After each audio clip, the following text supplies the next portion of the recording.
Assalamualaikum warahmatullahi wabarakatuh.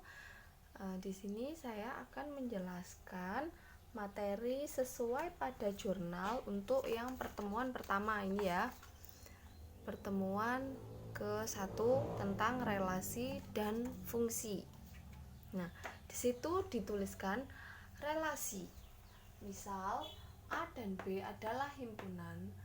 Relasi A ke B adalah aturan yang memasangkan anggota A ke anggota B.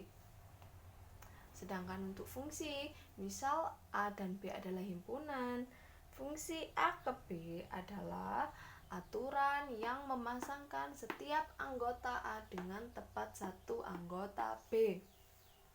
Nah, kemudian di bawah ini diberikan 3 contoh. Ternyata ketiga-tiganya itu merupakan relasi. Tapi kok yang pertama dan yang kedua bukan fungsi, baru yang ketiga adalah fungsi. Pertanyaannya, kenapa yang pertama dan kedua bukan fungsi? Nah, silahkan cari alasannya dan sesuaikan dengan pengertian yang ada di atas. Sebelumnya kita cari tahu dulu perbedaan relasi dan fungsi kalau dari pengertian ini. Relasi, yang atas relasi yang bawah fungsi ya. Misal A dan B adalah himpunan, sama ya. Fungsi kalau yang ini relasi A ke B adalah aturan yang memasangkan. Kalau yang relasi langsung anggota A. Kalau yang fungsi ternyata ada kata setiap. Ada nggak kata setiap di relasi sini? Nggak ada kan? Berarti setiap ini menjadi pembeda yang pertama dari relasi dan fungsi. Kemudian dengan anggota B. Nah, ternyata kalau yang fungsi ada kata tepat satu. Nah, ini menjadi pembeda yang kedua. Nah, berarti kalau fungsi itu setiap anggota A harus dipasangkan dengan tepat satu anggota B. Nah, mari kita lihat yang pertama. Dia relasi. Ya, asalkan ada aturan yang memasangkan A ke B, ini kan sudah menjodohkan A1 ke B1, A1 ke B3. Berarti itu sudah memasangkan, berarti dia memang termasuk relasi. Tapi kenapa kok bukan fungsi?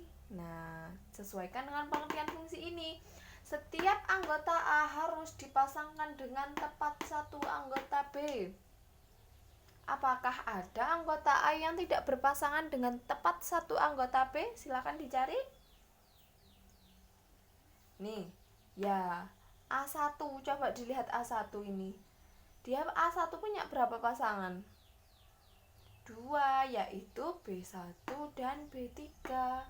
Padahal mintanya itu dengan tepat satu anggota B. Nah, ini A1 nya kan 2 pasangannya, berarti kan nggak tepat satu, maka dia bukan fungsi. Jadi si A1 karena A1 punya 2 pasangan. Kalau yang A2 punya berapa pasangan? 1, berarti sudah sesuai. A3 punya berapa pasangan? 1, berarti sudah sesuai. Karena A1 punya 2 pasangan, sehingga yang pertama ini gagal jadi fungsi. Sekarang kita lihat yang kedua. Nggak ada yang double kok pasangannya, tapi kok bukan fungsi ya? Kenapa? Karena lagi-lagi ada A1 yang bermasalah. Kenapa A1? Dia tidak punya pasangan. Karena ini kan mintanya setiap anggota A. Apakah A1 termasuk anggota A?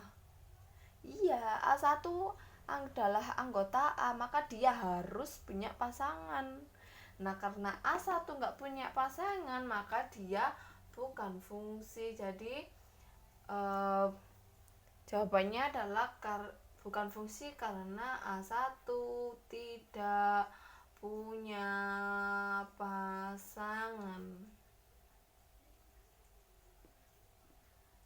Nah, sedangkan yang ketiga ini fungsi. Kenapa? A1 punya berapa pasangan? Punya 1. A2 punya 1. A3 punya 1.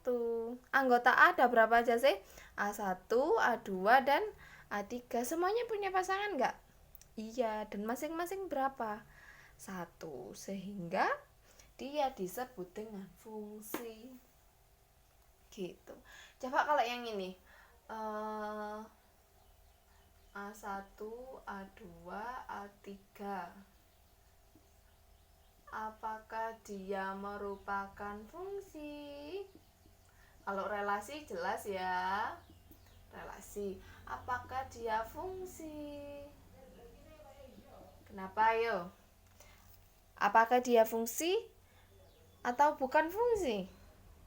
Kembalikan ke pengertian fungsi yang barusan kita pelajari. Fungsi itu memasangkan setiap anggota A dengan tepat satu anggota B. Ini yang A, itu yang B. Fungsi enggak? Anggota A siapa aja? A1, A2, A3. A1 punya berapa pasangan? 1. A2 punya berapa pasangan? 1. A3 punya berapa pasangan? 1. Sehingga dia fungsi enggak? Ya, fungsi. Jadi meskipun dia pasangannya sama-sama B, tapi kan tetap punya 1 pasangan, sehingga dia disebut dengan fungsi. Oke, tugas kalian adalah silahkan buatkan contoh fungsi, tapi yang isi anggotanya seperti yang di jurnal ini. Boleh nama dengan makanan favorit, minuman favorit, sekolah, alamat, boleh gitu ya. Jadi nggak pakai A1, A2, A3 gini. Dah, sekian dari saya. Terima kasih. Wassalamualaikum warahmatullahi wabarakatuh.